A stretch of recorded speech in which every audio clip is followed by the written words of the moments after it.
বিগত সরকারের আমলে বিদ্যুৎ খাতে নানা অনিয়ম ও দুর্নীতির কারণে লোডশেডিং হচ্ছে বলে দাবি করেছেন বিদ্যুৎ উপদেষ্টা। জানিয়েছেন সামনের দিনেও লোডশেডিং হবে, তবে তা সহনীয় রাখার চেষ্টা করা হবে। সংকট কাটাতে তেল চালিত কেন্দ্রগুলো চালু করার পরিকল্পনা করছে সরকার। গরম এলেই বাড়ে বিদ্যুতের চাহিদা।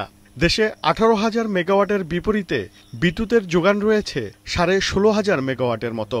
ফলে বিভিন্ন স্থানে হচ্ছে লোডশেডিং। তবে যান্ত্রিক ত্রুটি ও সঞ্চালন ব্যবস্থায় সমস্যার কারণেও বিদ্যুৎ বিভ্রাট হচ্ছে বলে জানান বিদ্যুৎ ও জ্বালানি উপদেষ্টা।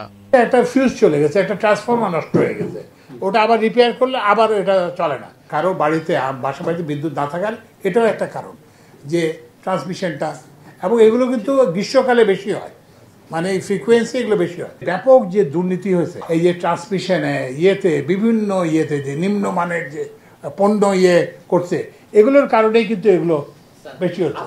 উপদেষ্টা বলেন, লোডশেডিং হচ্ছে এবং হবে, তবে তা যেন সহনীয় পর্যায়ে রাখা যায় সে বিষয়ে কাজ করছে সরকার।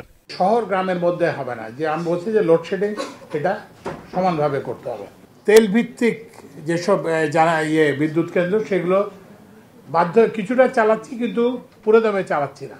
কিন্তু যখন আরো যদি ডিমান্ড বাড়ে, তখন আমরা তেল ভিত্তিক বিদ্যুৎ কেন্দ্র আরো চালাবো। শনিবার খুলনা ও বরিশাল বিভাগে ঘটে যাওয়া ব্ল্যাকআউট নিয়েও কথা বলেন উপদেষ্টা।